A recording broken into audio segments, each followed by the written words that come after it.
Terima kasih Anda kembali bersama Kompas Malam. Saudara, kuasa hukum Peggy Setiawan, Tony RM, mendesak penyidik agar kembali memeriksa ayah Eki, Ibtu Rudiana, untuk menuntaskan kasus pembunuhan Vina dan Eki. Menurut Tony, Rudiana adalah saksi kunci dalam kasus ini. Pasca kliennya dibebaskan, kuasa hukum Peggy menyebut Rudiana lah yang membuat laporan polisi yang berisi deretan nama tersangka. Selain nama-nama yang kini mendekam di penjara, ada pula 3 DPO termasuk Peggy Perong. Menurut Tony, Rudiana harus mempertanggungjawabkan temuannya. Meski Rudiana mengaku mendapatkan nama-nama pelaku dari saksi Aep. Tony menyebut ada sejumlah kejanggalan dari isi laporan ayah Eki.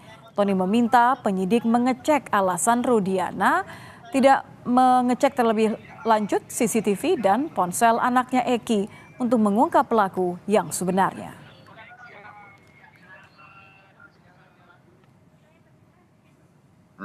Ibtu Rudiana itu saksi kunci, ya.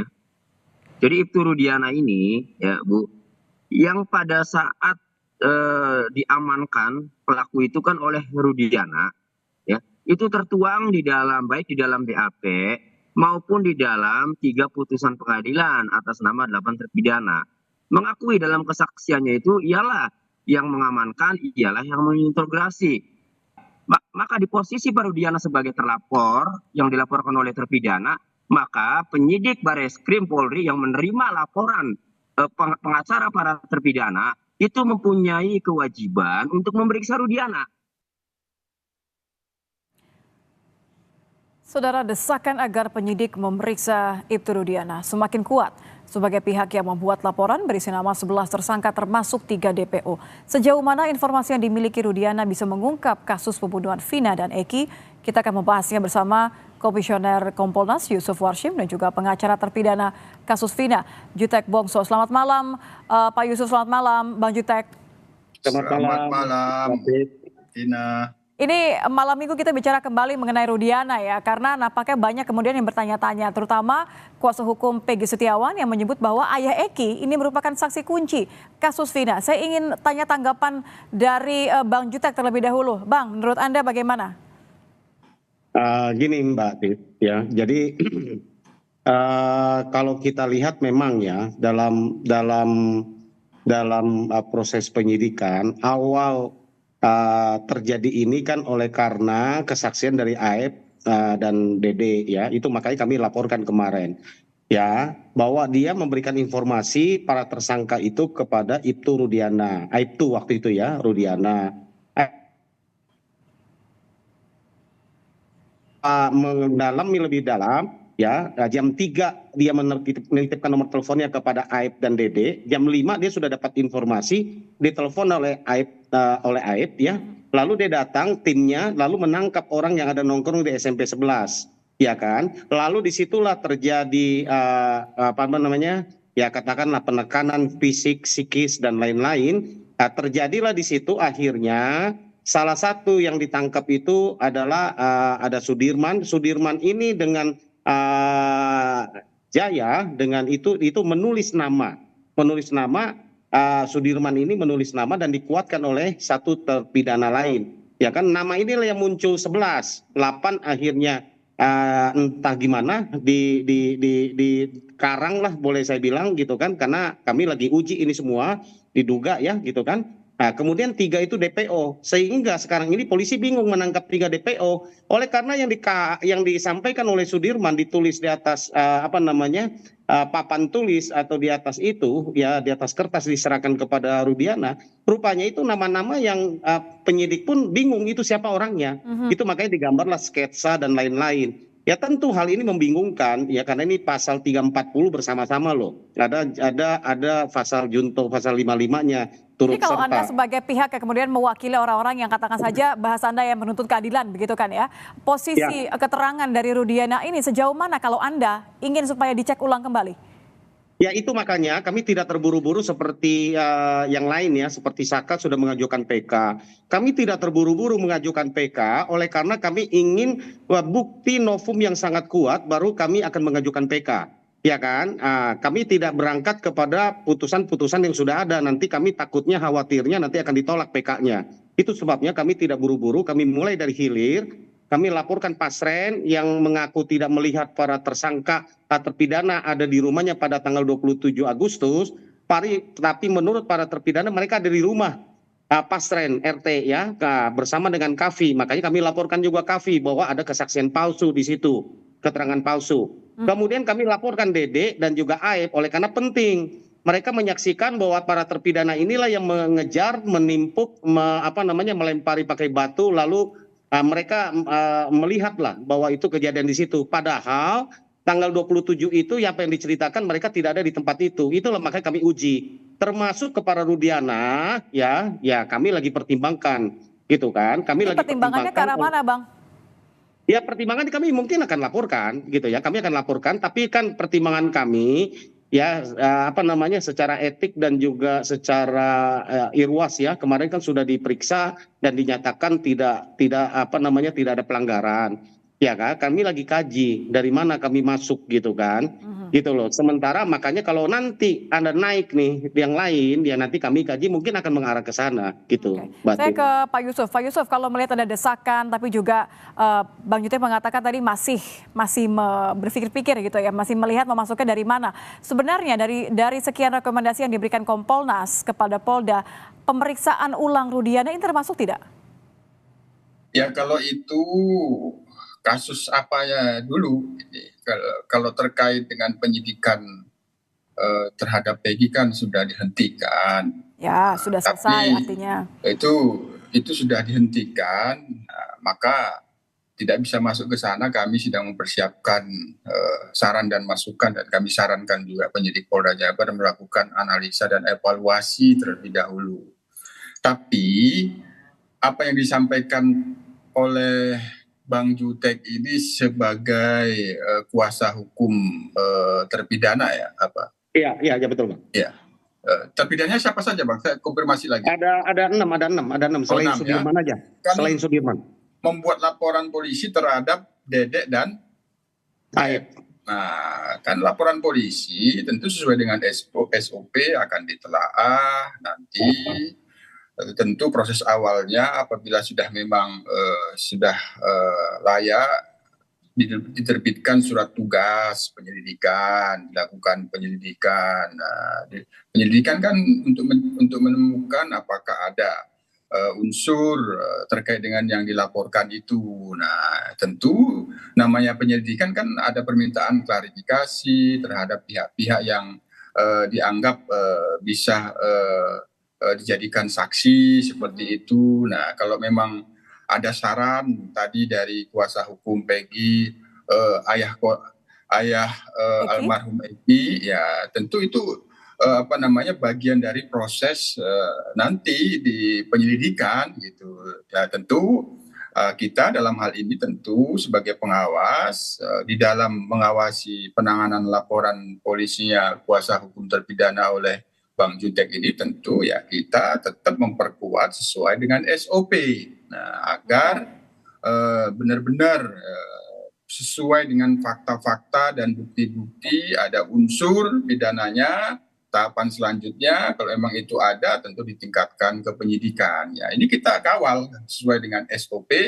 Apabila memang ini nanti memang benar-benar bisa menerangkan, tentu ini menjadi satu bukti hukum baru. Tapi kita tentu sekali lagi kita menghormati laporan Bang Jutek ya, terkait dengan dugaan kesaksian palsu. Itu ya kita hormati dan ini kita kawal prosesnya sesuai dengan SOP. Adapun ada saran-saran ini diperiksa, ya itu kita jadikan saran. Oke, dan satu hal, maaf saya potong Pak Yusuf, saya kembali ke Bang Jutek. Anda kan sempat mengatakan bahwa ada dugaan bahwa klien-klien Anda ini mendapatkan intimidasi, kekerasan ketika proses penyelidikan oleh Itu Rudiana. Ini akan menjadi bahan nggak nanti? Oh iya pasti. Ini kan baru pengakuan dari para terpidana dan itu direkam oleh kami pengakuannya dan ada di BAP juga, gitu kan? Artinya sama bahwa mereka mendapatkan tekanan ya fisik dan juga psikis dan tentu ini menjadi pertimbangan kami ya, banyak langkah hukum lah tapi nggak mungkin kami sampaikan semua di sini Mbak Tit, ya kan? Bahwa kita pasti akan lakukan dan pasti akan mengarah ke sana. Karena makanya kami mulai dari hulu, nanti baru ke hilir, baru kami PK. Makanya kesan seperti kami lambat, kami nggak mau gagal.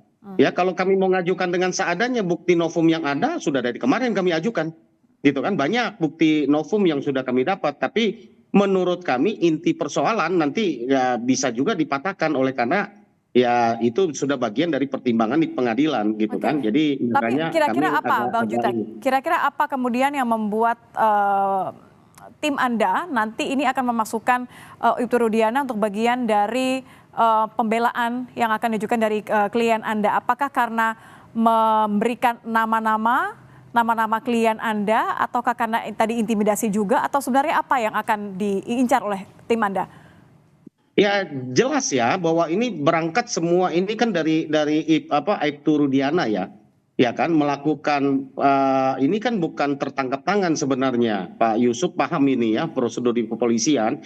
Ini ada terjadi peristiwa yang diduga laka gitu ya, sudah dimakamkan. Ayahnya ini kebetulan anggota polisi, Ibtu Rudiana tidak puas mengadakan penyelidikan sendiri. Ya kan, boleh dia melakukan penyidikan sendiri, tetapi informasi itu harusnya dia laporkan ke polisi, polisi keluarkan sprindik lalu melakukan penyidikan. Tapi karena dia polisi, dia lakukan penyidikan sendiri tanpa surat sprindik di awal muncullah nama-nama itu, baru sehari kemudian sesudah dia mengintegrasi babak belur itu aparat tersangka yang dibawa sama dia itu ya ke Polres, lalu di BAP dan semua bukti dan semua saksi berikutnya mengarah dan seperti mengiyakan alur cerita itu yang kami penting kan, kami harus ungkap itu gitu kan. Ini menarik Bang Jutek. Saya kembali ke Pak Yusuf ya Pak ya. Ketika tadi Bang Jutek mengatakan bahwa atas keinginan sendiri, yang jadi pertanyaan banyak pihak adalah ketika Rudiana turun untuk mencari, untuk menginterogasi, untuk bertanya kepada saksi-saksi,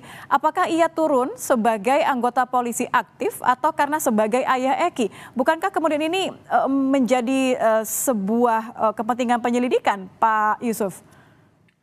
Ya itulah kami setelah putusan pra peradilan ini sudah menyampaikan ke Kompolnas, saya sendiri sudah mengusulkan kami berniat untuk bertemu dengan ayah korban almarhum Eki, Ibtu Rudiana. Kami ingin melihat karena belakangan ini dispekulasi hilang dan sebagainya. Kami ingin melihat apakah kondisinya dalam keadaan baik-baik saja, sehat. Yang kedua, kami ingin mengkonfirmasi. Kaitannya konfirmasi ini kebetulan kami sedang menyusun saran dan masukan. Begini, sedikit saya jelaskan. Ada putusan Mahkamah Konstitusi terhadap judicial review Undang-Undang Polri. Putusannya itu nomor 60 tahun 2021. Ada putusan nomor 115 tahun 2023 tentang judicial review terhadap KUHP. Yang intinya di dalam dua putusan itu ada pertimbangan Mahkamah Konstitusi. Kepolisian bila mencurigai seseorang dapat melakukan tindakan kepolisian segera, yaitu pemeriksaan. Nah, memang ini belum ada norma yang ada diatur di dalam Undang-Undang Polri yang ini kaitannya dengan RU Polri pada saat ini. Nah, ini salah satu hal yang ingin kita mintakan konfirmasi apabila kita bisa bertemu dengan Ibtu Rudiana. Apakah yang dimaksud pada saat itu seperti itu, mencurigai seseorang terus memeriksa?